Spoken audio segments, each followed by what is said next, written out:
Tonight's the night, and it's going to happen again and again. It's been 6 months since LaGuerta was taken out, in a joint effort between Dexter and Deborah. And here's Dexter, still working at the PD, still having the time of his life, with him outright saying how wonderful life is. A better person would feel bad about LaGuerta's death. But the truth is, it solved all my problems. Did no one think it's damn suspicious that the one person still convinced that Dexter is a murderer is now gone? Do they not remember the previous people who also had their suspicions and have too disappeared? So many people in his circle have died. You guys are the worst detectives in TV history. Before I get too heated, let's get into this recap of the final season. Batista's giving Maria LaGuerta's eulogy, and Chief Snaky Matthews unveils her memorial bench. It's a nice bench. It's concrete, very sturdy. I am the Bay Harbor Butcher. Deborah's absence doesn't go unnoticed, and they question why she isn't here, with Dexter actually having no clue. He hasn't seen her in quite a while. Well, right now, she's enjoying some fun-time flower and shacking up with a dodgy guy who's in the middle of making a shady deal. Dexter finds out she's working for an ex-colleague called Jacob Elway, who set up a private detective agency. So while she is having a good time getting messed up and partying, it's also her playing up to her character undercover. But obviously the substances are helping her cope with the horrendous thing she did last season. Dexter finds out the guy on Deborah's case is a dangerous jewellery thief. So hacking Deborah's account on the second attempt at guessing her password. Oh, come on, really? He tracks her down to a convenience store. She's not really in the mood to speak with him and wishes he would just leave her alone, saying that he made her compromise her values, which is complete BS, because he actually encouraged her to arrest him instead of murdering LaGuerta. It was totally her choice. Later on, he tries to warn her about a hitman called El Sapo, who's looking to take out her pretend boyfriend, and she's in danger of being caught in the crosshairs. Pretend boyfriend tries to intervene, and Dexter stabs him in the struggle. Deborah begs for him to just leave her alone. Will you go? Please go. I came here to save you. On his first crime scene of the season, he encounters a body where the skull has been sliced open, showing that a section of the guy's brain has been removed and is presumably being kept as a trophy. A new character emerges for this final season. Her name is Dr. Vogel, a psychiatrist who specialises in studying psychopaths. She's here to assist the PD in understanding the motives of a murderer. All the while, she's staring down Dexter like she knows him. Let's widen our interviews with friends and co-workers of the victim. We need to find... She gets him one-to-one to express her doubts in Dokes being the Bay Harbor Butcher. His mannerisms didn't fit the profile of a serial killer. In her experience, a person who's seemingly void of emotion would be more likely. She cuts the pretense when she hands him some drawings that Dexter did when he was a child, revealing that she used to be his psychiatrist, and furthermore, she knows about Harry's code. You can't kill me, because I don't fit Harry's code. I always knew there was something with you, but this shit... Love the opening to this one, with this old ass video footage of Harry being counselled by Vogel. She's offering to help him with Dexter, predicting that he's going to become a serial killer. Turns out she was a big part in the creation of Harry's code, which might seem like a bit of a retcon, but it does make sense. Harry was just a regular guy. There's no way he would have thought up a code for funneling psychotic urges. That's some experimental psychology level shit. I know almost everything about you, Dexter. Not just because I heard it from your father, but because I helped create you. But why has Dr. Vogel come to see Dexter all these years later? Well, she feels he owes her a favour, as she's always kept his secret safe, and now she needs Dexter's help in catching the brain-slicing maniac. It's now affecting her personally, as whoever it is sent her the missing piece of the brain. She believes it to be one of her ex-patients, but she can't figure out who it is. She would bring this evidence back to the police, but she believes that the brain segment was sent to her in revenge for her unethical experiments, information of which she'd rather the police not unearth. So this investigation has to stay between her and Dexter. We get a glimpse of a guy being suffocated by who we presume to be the brain surgeon. That's what this season refers to him as. But this reveal seems a little anticlimactic, so something tells me this ain't him. The body turns up in a skate park, and for some odd reason he left the murder weapon here.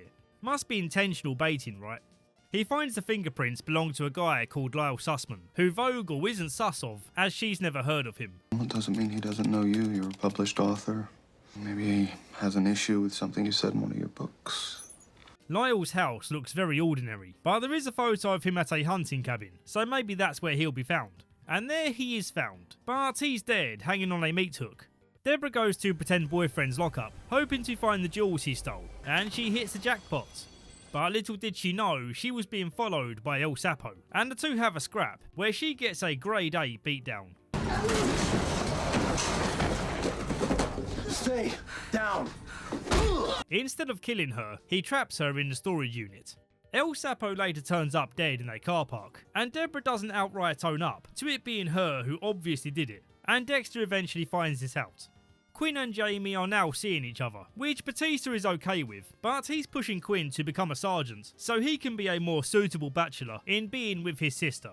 This pressure, combined with Quinn's inability to stop checking in on Deborah, is creating a wedge in their relationship. Here I thought we were gonna make it to 1 minute before you mentioned your old fiance. He does eventually agree to start studying for the sergeant's exam, but he's not quite ready to let go of Deborah. Dr. Vogel finds a CD on her laptop showing that the real brain surgeon is still out there, and he's taunting her to come find him. Dexter opens up to her on his conflicting feelings of carrying on with his lifestyle, seeing how distraught Deborah has become, feeling like his existence is a mistake. But then Dr. Vogel gives him some reassurance, adopting a kind of nurturing, motherly instinct, having known him and protecting him for so long. You're exactly what you need to be, Dexter. You're perfect. Not at all. They said that stain would come out. You. Deborah gets caught sleeping in her car, and the officer can tell that she's been drinking, but he doesn't go too hard on her, knowing that she's the former captain.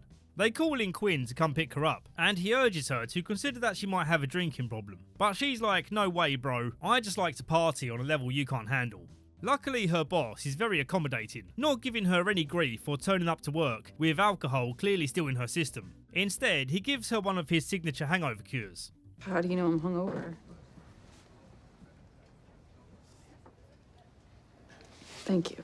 Not being so forgiving is Jamie, when she finds out that once again Quinn has gone to her aid to be her saving grace. This could be the end of their relationship. Why lie about it? Because I didn't think you'd understand. Well, you're right. I don't. Enjoy your dinner. Dr. Vogel receives another present from the brain surgeon. What do you think it'll be? Do you think it'll be brains? Yeah, it's brains. Dexter checks out the next guy on the list of potential brain surgeons. This one sells workout machines at the mall. He is an ex-patient, but Dexter doesn't seem to be able to rattle him, or even get him to confess that he knows Dr. Vogel. When he raids his house, he finds some real signs that this guy is a deranged killer. There's big-ass meat grinders, a finger in the stew, and a whole brain in a Tupperware container. But even though he's certainly a guy of interest, he's not the guy they're after, as this guy is eating his victims, not sending out parts of their brain. Still, this is a naughty man who's worthy of Dexter's table. By far the most exciting moment of the episode is Deborah getting drunk again and going into the station to confess to murdering LaGuerta. But Quinn keeps this off the record and calls Dexter in, assuming she's just drunk and confessing to something she didn't do because she feels partially responsible. The bullet that killed LaGuerta came from Estrada's gun. It's not true. It is. Remember? Dexter walked us through it. Before she's allowed to keep on yapping, Dexter needles her and pretends that she drunkenly passed out. And they take her home to think about how they're going to stop her from trying that again. Do you really think you can help her? Yes. Hello, Dexter Morgan. Vogel brings Deborah back to the shipping container so she can confront her emotions about what happened here. And Vogel tries to get her to understand the consequences if she were to reveal the truth, compromising her protective instincts for Dexter, ridding the one family member she has left. Splendid. Now your brother's on death row. Go on. We could have run. Only to eventually be caught. You go to jail. Dexter gets the death penalty again. Very manipulative of Vogel, even if she is kind of right. Next on their list of guys to check out is a cable guy called AJ. Dexter notices a scar on his head, indicating that at some point his skull was opened in surgery. So he presses Vogel until she reveals that she did an experimental surgery on him to remove a part of his brain that she believed was causing him to be violent. Going to his house, he sees that he's collecting women's shoes. But little did he know that right now AJ is also able to see him, watching over CCTV, hidden away behind a secret door. He listens in as Dexter reports back, and he seems upset to hear that Vogel is involved in this. When he goes back into his lair, we see that he's currently got a woman held captive. So he's our guy. This is the brain surgeon. right? When Dexter goes back later to apprehend him, AJ is no longer around, seeming to have left in a hurry. But he left behind a ton of signs that he is the brain surgeon. Most shockingly of all is the woman he had captive left bleeding out and stuffed in this box. Yates must have stabbed her, nicked her left pulmonary artery, left her for dead, unaware cramming her inside that cart would put pressure on the wound and stop it from bleeding. To lure him out, he fakes a call from the nursing home where his dad is on life support. To create a distraction, AJ disconnects his own father's breathing tube. He'll be here any second. That was dark, but also very clever.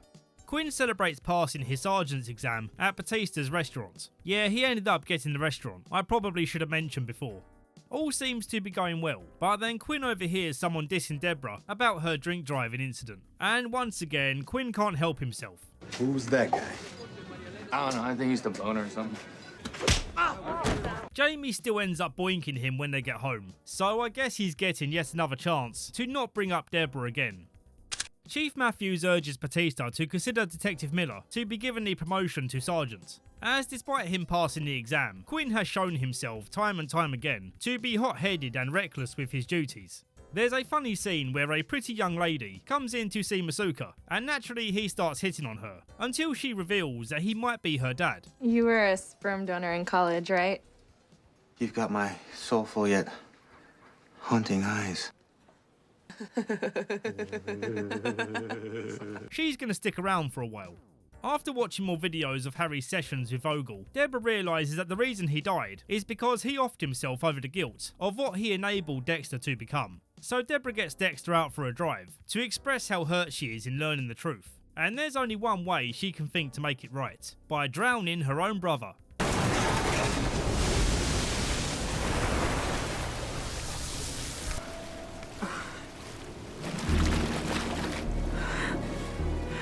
But she swims back out to save his life. She must have realised there's still 8 episodes to go.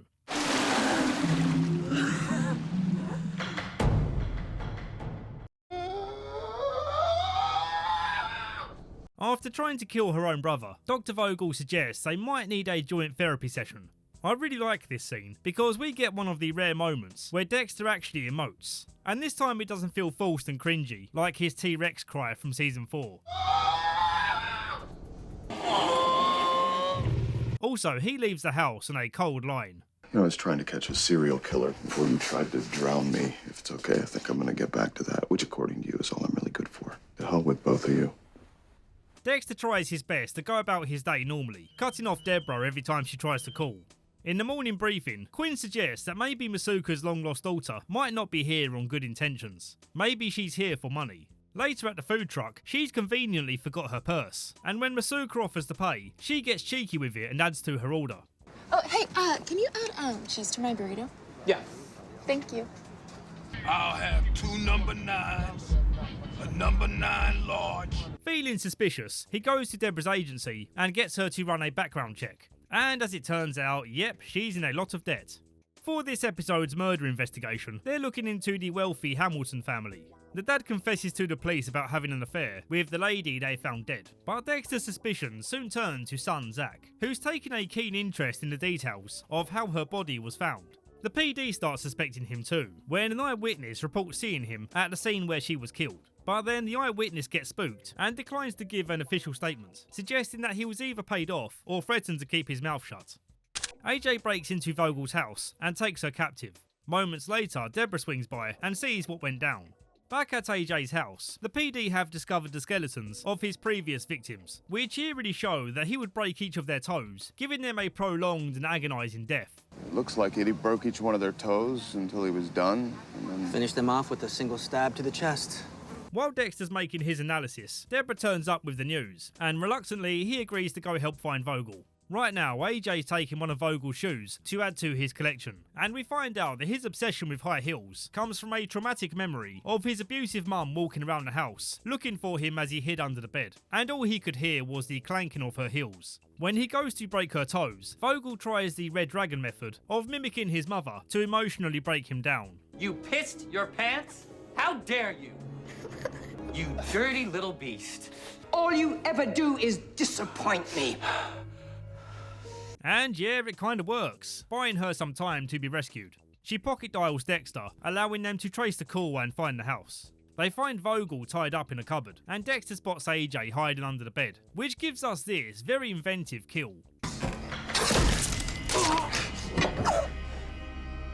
And it ends with Deborah feeling okay about what he did. Maybe she can finally come to peace with the reality of who Dexter is. It's peaceful, alone on the water. Tonight you brought us. I wanted to be with family. I have no idea what hammer time is, or how it differs from regular time. Zach's taking pictures of a gruesome accident, reflecting Dexter's fascination with morbid scenes when he was around the same age. Following him, he spots Zach meeting with Vogel. She isn't willing to discuss the details of their meetings, as even though he's a dangerous individual, he's got nothing to do with the brain surgeon stuff, so breaking his privacy wouldn't be appropriate. He sees him again at a crime scene, and looking to see what he's all about, Dexter invites him through the tape to come take a closer look. Maybe if Dexter befriends him, he can find out if this kid fits the code. So the killer, he should have worn gloves. And long sleeves, made sure he was covered up. The kid's a quick study, but that doesn't prove he killed Norma Rivera. Back at Zach's studio, the evidence begins piling up, and he gets very uneasy when Dexter questions this candid picture of some unknown lady. It's nothing. Just a lens test. Deborah's new case involves Jacob Elway's sister. He suspects that her boyfriend is cheating. Deborah senses that this could get very ugly, but he's basically like, so what, you gotta do it. It's the job that I pay you for. She dresses up all pretty to be the bait, and like the horny fish he is, he goes straight for the worm. Jacob gets very aggressive, and it becomes clear that it's not just about defending his sister. He didn't like seeing Deborah flirting with another man. Seeing him paw all over you like that, I don't like that shit. I'm sorry about your Tom. That's okay. It's all right. I got it. I am really hoping that Deborah and Jacob don't become an item. We're so close to the end. Let's not complicate things. Same goes for Dexter and his neighbour, who Jamie's been trying to set him up with. I've been avoiding talking about this for another reason that will become clear very soon. After facing more pressure from Matthews, Batista gives the sergeant promotion to Detective Miller. Quinn believes this is purely about him not solving the case involving Zach's dad, so Quinn jumps back on the horse to solve this case and prove his worthiness, with Dexter tagging along, as he doesn't want to miss out on what Quinn discovers. Dexter spots the same lady from Zach's photo, and right now he's taking more creepy pictures of her. And he isn't looking at the class, he's looking at her. You know what I'm saying? Fortunately, Quinn isn't. After raiding his studio to find proof that Zach has killed before, he finds some pictures that he took moments after clubbing a woman over the head. The same woman they've been questioning his dad about. Norma Rivera. Dexter takes his evidence to Vogel, in the hopes that she'll agree that he deserves to die. But Vogel has a different idea. He could take him on as an apprentice, guiding him using Harry's code. Dexter rightfully calls this out as a stupid idea. He killed an innocent and he's getting ready to do it again. He needs to die. He tracks him down to a marina and sees him stalking the yoga lady, but he's not following her. Instead, he's following his dad, who appears to have spent the evening with her. Before Zach takes out his own dad, Dexter takes him out first. On the kill table, he reveals that his mother has been drinking herself to death due to his father being so neglectful and cheating with multiple women.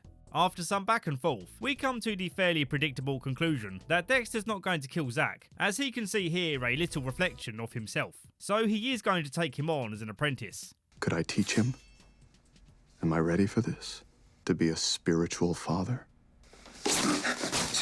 A quick thing to mention is Masuka being upfront with Dr. Nikki and asking about her debts, and she gets very insulted at the accusation of her intentions not being pure. I have debts, but they're soon to be paid, and that's not really any of your business. I wouldn't ask you for this. The episode ends in a very unexpected way. As Dexter and Deborah are chatting, they both start feeling very lightheaded, and they realise they've just been drugged by Hannah. Hello, Dexter. That's right, she's back on the scene. Isn't that wonderful? He doesn't even recognize me. You didn't look like a raccoon last time we saw you. Dexter went to bed dead, but has now woken up alive. You telling me that you can go to bed dead and wake up alive? You can't go to bed dead, man. That shit would be redundant. So Hannah must have had a change of heart and decided that she doesn't want him dead. She didn't kill Deborah either, and everyone, including the audience, are very confused as to why. Maybe she just wants to let us know she's out there. Maybe this was just the beginning. Deborah's feeling frustrated, knowing that none of this would be happening if he just killed her when she asked. So maybe now he'll consider it. I wouldn't bank on it, Deborah. I've got to be real with you. Apprentice Zach makes his first mistake by showing up to Dexter's apartment unannounced. He's still being investigated by Quinn, and he could have easily been followed here. A small detail, which will be important soon, is that Zach notices the attractive neighbour lady. It's my neighbor. She's cute. Yes, she's cute. You need to go home. At work, Deborah once again turns down Elway's flirting, and he goes down the r/nice guys route of saying you should show me some gratitude, as without me you wouldn't have this job. I give you good pay, good benefits. I didn't ask a lot of questions. Because you're good at your job. And because I'm a nice guy. Maybe you want to try a little gratitude. Instead of always being such a f***ing bitch. Don't be like Elway, guys. You'll get nowhere being this down bad and acting out like a kid who just got dumped by his first girlfriend. Using roadside cameras, Dexter finds out that Hannah's car is registered under the name Maggie Kastner, which conveniently is tied to an address and a phone number. When he tracks her down, she's with some rich guy, seeming to be living in high society now. When he approaches her in a club, she announces that she's married now and trying to live a new life. Her husband seems to know about her shady past, which really makes for some interesting questions. One that immediately comes to mind is, does he know about all of her past? If so, why the hell would a guy like this take on this level of risk to both himself and his business? If word got out that he's married to a serial killer, his life would surely be ruined. Dexter asks the more important question, if she's so happy, why has she come back to mess with Dexter? This seems to be more than petty revenge. Hannah explains that she wants him to help kill her husband Miles, as she feels like his prisoner, constantly being watched and controlled. She would do it herself, but it would be too obvious that it was her. Dexter is the only person she can turn to. I thought you might feel like you owed me. Owed you? You didn't have to turn me in. You ruined my life. Jamie's trying her best to convince Quinn that they need to get their own place so they can finally move forward with their lives, which is kind of code to say, maybe it's time for you to shut up about Deborah and stop thinking about her altogether. Honestly, Jamie is way too good for him. She should be with a nice guy like me. I've done nothing but praise you. Why does Quinn get to have you? Stop being a bitch. Nikki apologises for blowing up at Daddy Masuka. She just felt insulted by his digging around, and so the two agree to a fresh start.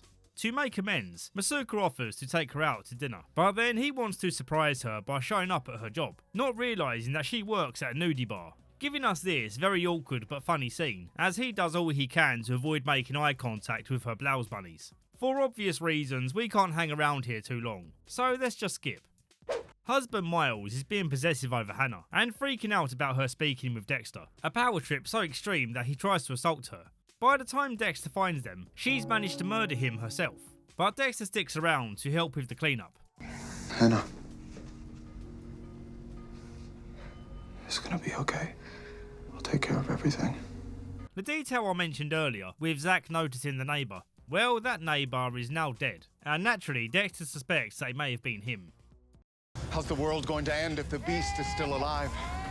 Testing the blood at the crime scene, they find that some of Zach's was under her fingernails, but in true Dexter fashion, he hides this info from Masuka, who's now being assisted by Nikki, as he wanted her to quit taking her top off for a living and work somewhere more respectable. And there's a funny scene later, where she's using her new age witchy nonsense to cleanse the air of her new working environment. And Matthews gives us a rare, funny line of dialogue. She's just clearing the bad murder juju out of the lab. Does she realize this is a department founded in bad murder juju? Before we move on from the crime scene, it's important to note that neighbour Cassie's boyfriend is here, distraught to learn of her death. They've only been together a short while, and naturally he's being questioned as a person of interest. His name is Oliver, and me bothering to include his name tells you that we ain't done getting to know him. Zach's transaction history shows that he's currently in a motel far away, seeming to be on the run. Hannah's looking to run away again too, using one of Dexter's contacts to get a new passport. She has some time to kill while the forgery is underway, so Dexter invites her along on a road trip to go find Zach. Besides, it's not safe for you to be here. Safe? You know, alone. Jacob has made up with Deborah after admitting that he was being a dick, and now she's asking him to take on the case of finding Hannah McKay. Earlier, she had an argument with Dexter about it, realising that he's still not invested in taking her out. Using a tracker on his car, Deborah sees where he's heading to, and when she calls, he blatantly lies about what he's doing. Where are you? Grabbing some dinner.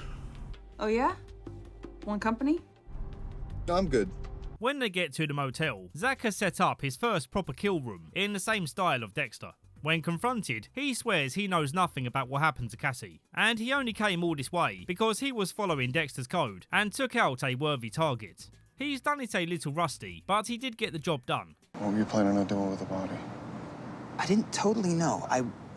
Most importantly though, this proves he had nothing to do with Cassie's death. Quinn still suspects him though, and right now he's meeting up with Oliver to ask him if he knows Zach. Right now, Quinn has no logical connection as to why he feels Zach's involved. It's just a personal suspicion. Oliver turns out to be no help, claiming that he doesn't recognise him. Deborah gets to the motel, but instead of getting to the point and arresting Hannah, or maybe killing her or something exciting, they just babble back and forth until Dexter and Zach arrive back. Who the f are you? Who the f are you? What a tangled web of people to be in one scene. They visit Dr. Vogel to show that Zach's been found and he's okay, and she insists that everyone comes in for dinner, a scene which we're going to skip through to get to the interesting part after dinner, where they try and figure out who planted Zach's blood at the crime scene and why. And why would someone do that? Money? You see, never a dull moment. Before Hannah definitely leaves for good, they go to a hotel for one last sesh, giving the brain surgeon enough time to kill Zach and leave him in Dexter's apartment. He was an okay character, but no love lost here from me. As Hannah is about to board her flight, Dexter runs to her and says, "No, don't go. Stay with me," just to annoy Hausenberg. Are you a serial killer? Yes. When Zach was killed, the brain surgeon left a song playing, and it's weird that in two series that I've covered here, they've both featured this same obscure song. It's Make Your Own Kind of Music by Cass Elliot. But why this song? It's not a coincidence, I just can't prove it. Dr. Vogel used to play this song all the time, so it makes sense that one of her patients, such as the brain surgeon, would use this song in their ritual. After running tests on some hair that was found near Zach's body, Dexter discovers their DNA is related to Vogel. She had two sons, but the eldest one drowned the younger one, and so he got sent to a psychiatric ward. Vogel feels like she failed as a mother, and that horrendous loss is what led her into becoming a psychiatrist, hoping to prevent other young lads from becoming serial killers. Yeah, not doing too great in that goal, are we? With the DNA suggesting it so, the eldest brother must still be alive, and he is the brain surgeon, which Vogel can't believe, as she was told he died in a fire. Back at the station, Dexter's using this aging tool to predict what Vogel's son looks like now, and he notices that he looks similar to Oliver Saxon, and this clearly fake software agrees. A US Marshal has now taken over the Hannah McKay case, and with it he's taken all the details that Elway and Deborah managed to collect. So even though Deborah now wants out of the case, she might end up being credited in her capture.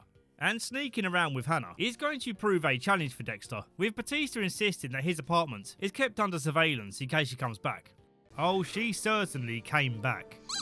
They go back to Hannah's friend's place, the woman who slipped Hannah the seizure pill. Her name is Arlene, and she's been helping keep Hannah's money aside while her account under her married name is being monitored. Surprisingly, the marshal turns up to the house, so Dexter pretends that Arlene's his rebound after breaking up with Hannah.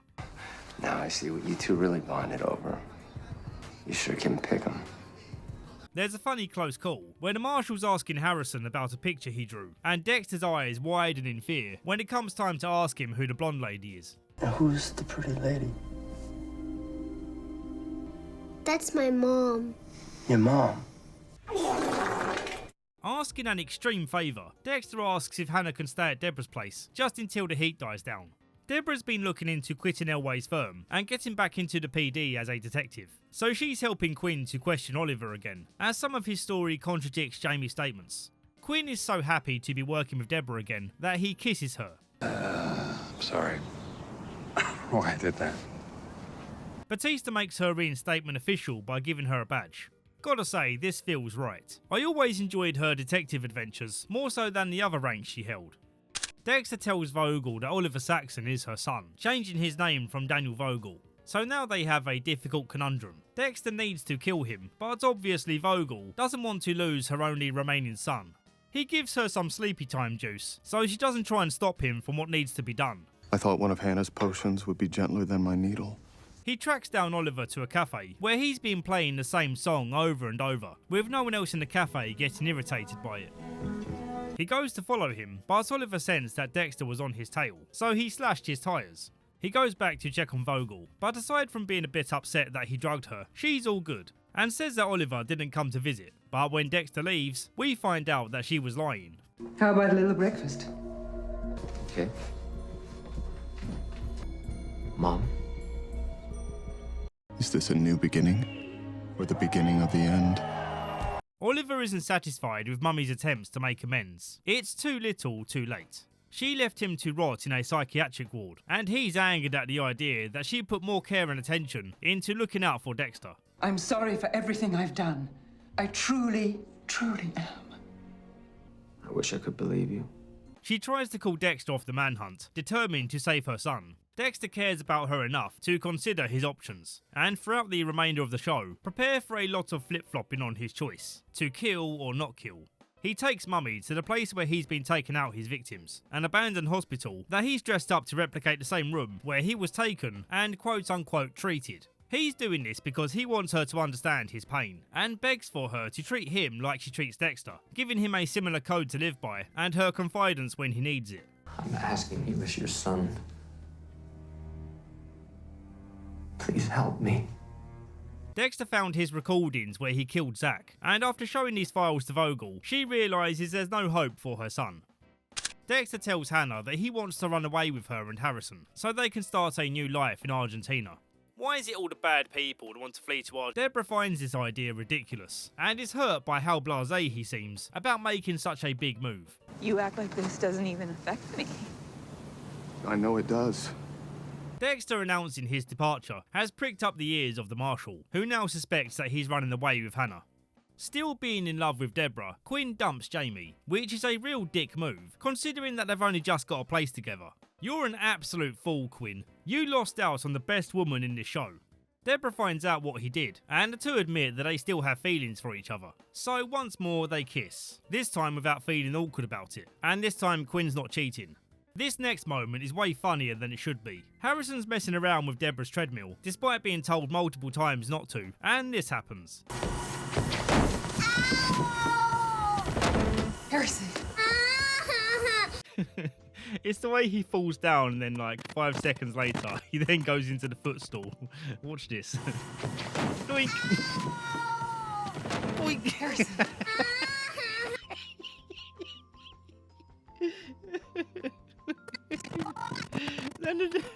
The noises. Doink. Ow, ow, ow! It's like he fell on a cat. Harrison. Hannah rushes him to the hospital as he cut his chin deep enough to need stitches. Problem is, the marshal has been giving Hannah's picture out, and the receptionist recognises her. When she calls in the marshal, he clocks in to what their game is. His name was Harrison Morgan, and she sure acted like he was her own. Dr. Vogel calls Dexter to warn that Oliver is on his way to her place, but Dexter gets there too late. He wants Dexter to see that she chose the wrong son to give her love and attention to. Rip to Evelyn Vogel. An interesting addition to Dexter's lore, but it was definitely her time to leave the story.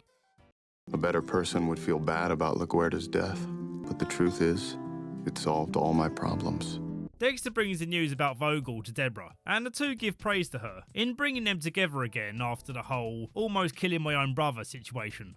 We get the unexpected return of Sylvia Prado, who's helping Dexter to sell the apartment. With a location like yours, I wouldn't be surprised if we end up with 5 offers. As Jamie's really going to miss Harrison, Dexter suggests that she has him for a sleepover, which has the additional benefit of freeing him up to go find Oliver, who he believes will be at the abandoned hospital. But actually right now he's in the PD, voluntarily offering a DNA swab to clear his name of killing Vogel. After he checks out the hospital, and the very moment of stepping in here would be my personal moment of saying, nah, f this. This looks like a scene from Silent Hill. Why is there a bag hanging from the ceiling and swinging around like a frigging ghost? Oliver's nowhere to be seen, but he does find his laptop, and on it are the rest of his recorded kills. Dexter knows he can use these to lure him out. The marshal's pressing Deborah, as her name was used on the medical form to give Harrison the stitches, but obviously Hannah was described as being the one. She talks her way out of it for now, but we know that he's going to keep on digging, getting Elway to check in on her to see if he finds that Hannah's staying at her place, and he barges his way inside on the pretense of being concerned about her. He spots Hannah's shoes, but is told to get lost before he does any more snooping. He's on to you. Oh, shit. Which means the deputy marshal won't be far behind. You've got to move fast. Batista gives a nice speech to say farewell to Dexter. Dexter Morgan may be leaving the Miami Metro Familia, but he will always be right here in our hearts. To Dexter. Dexter! Thank you. Thank you. Back at the apartment, Oliver's here pretending to be an interested buyer, but really he's only here to offer a truce. If they both agree to go their separate ways, no one else has to get killed. I'm sure that's how it will go down. To ensure that he doesn't make Miami his new home, Dexter sends the video files to the press. And while pumping gas, Oliver sees the breaking news. The footage we received from this anonymous source details murders allegedly committed. Dexter. Petrol pumps having a TV on top seems really unnecessary. I am way too British to understand this being a thing. Anyway, he takes the bait and gets taken out in a joint effort between Dexter and Deborah. Looking for poetic justice, he takes him to the same hospital for the kill, but in this moment, he realises that killing him won't bring him the same kind of fulfillment as being at home with Hannah and Harrison, so he leaves him for Deborah to arrest. And like absolute idiots, they leave him unattended so they can go outside for a goodbye hug. You know this means Oliver's gonna get away. Before that happens, we see Dexter leaving to go be with Hannah, and this is the moment when he realises that he no longer needs Ghost Dad. I never thought this day would come. You don't need me anymore.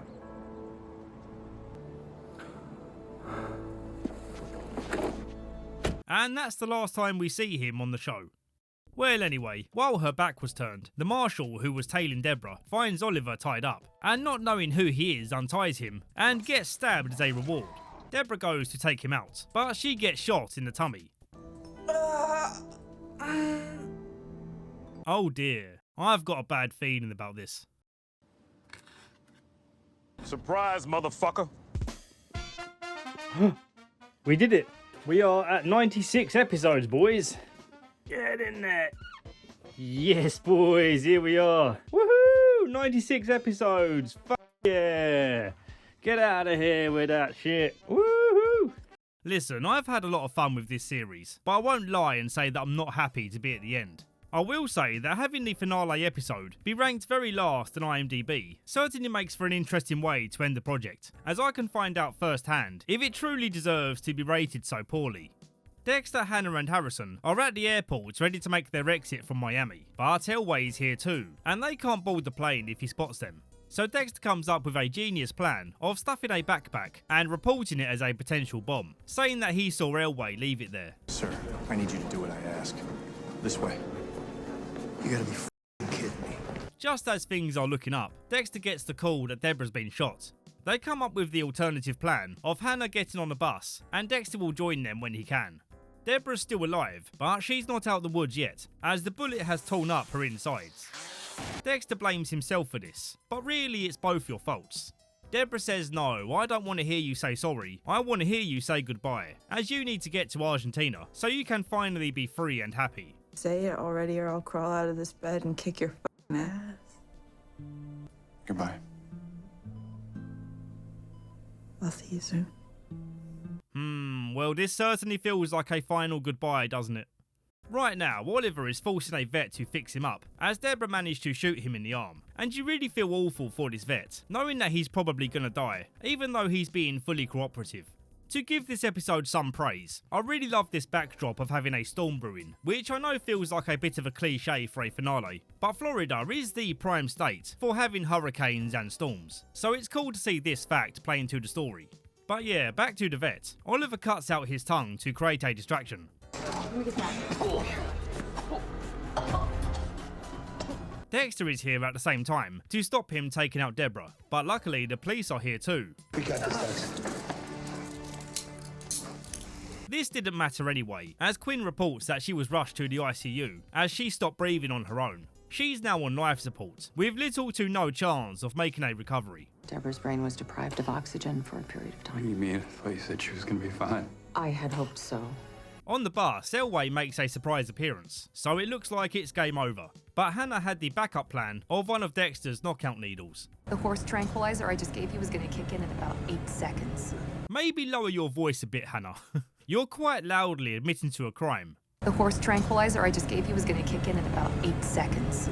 Dexter goes rogue, signing himself in to do a gunshot residue test on Oliver, announcing to him that he's here to end his life, knowing that Oliver will make the first move, so he can make it look like a kill in self-defense.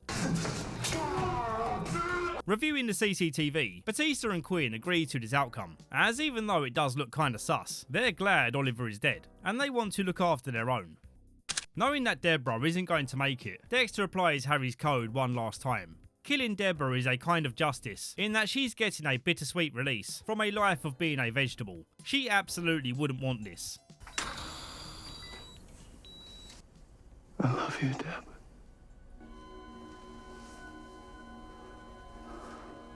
I kinda wish Dexter shed some tears here, like genuine tears, to show how there was one person in his life that was able to trigger his human side. I would have felt a great deal more here.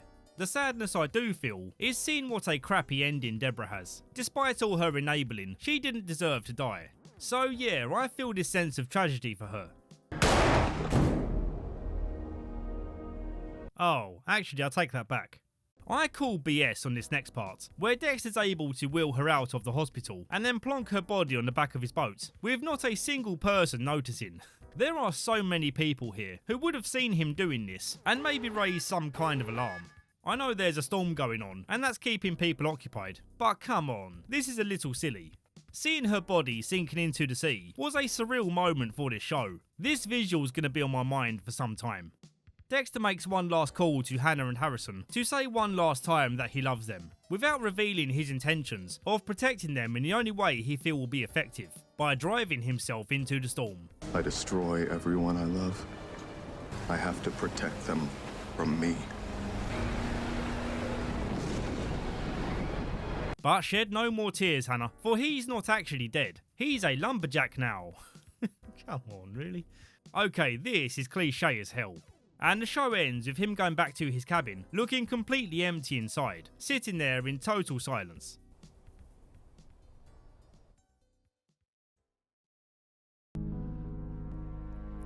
Really? That's the ending? That's the final shot? No internal monologue. That was a bizarre ending that right now I can't even react to that because I'm kind of disappointed. It wasn't a terrible episode. It's been rated lowest on IMDb. I don't necessarily feel like I don't feel it deserves lowest rating, but I need to sit with this. I need to sit with how I feel about this because that was very underwhelming / kind of pissing me off. And I need to get these erratic thoughts down on paper before I say something horrible or something that makes diehard Dexter fans annoyed at me. What a roller coaster of a show.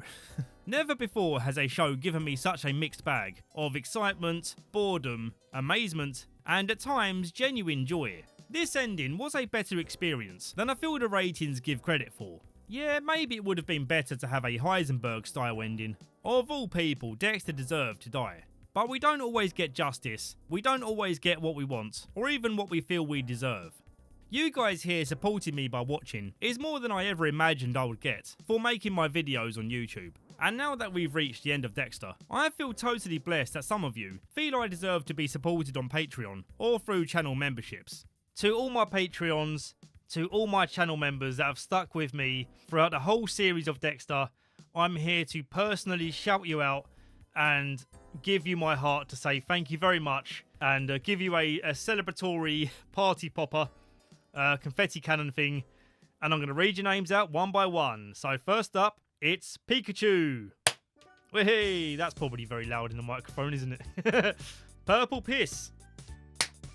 Scotty A21. Oh, he's a dud. Scotty, that's not looking good for you. Luckily, I have backups. Okay, Scotty A21. Woo! Who's next? Fush Blaster. Tyler Nelson. UB1980. Your dad 432. AFK. Where are we? Big Tug 7880. Callum MacLeod. Elder. Logan Colback. Woohoo! Mark Frosty. Okamidari. Ow! Fuck, that hurt my ears. It didn't even explode. Seven Face. Sean Snyder. Spitsock. The Clever Joey. Scoundwave, aka Scout. Leo Arcadia. Waghira. Another dud. Reluca Constantinuanu. Sleepnir. Woohoo! That was a good one. Manuel, you've been here for a while too. A lot of you have. Thank you. 3 more people. Ben. Rocco Diert. Last but not least is Sean Brown. Woohoo! Thank you so much for being here. Really appreciate you. I love you all. You've been here to watch the entirety of me recapping Dexter. Honestly, cannot thank you enough. It's meant the world to me. And honestly, even if you've not been supporting me through Patreon or channel memberships, I say it every video, but I do mean it. Your support is palpable. I can taste it on my tongue. I love you guys. Thank you so much for joining. And yeah, until the next series. Bye-bye.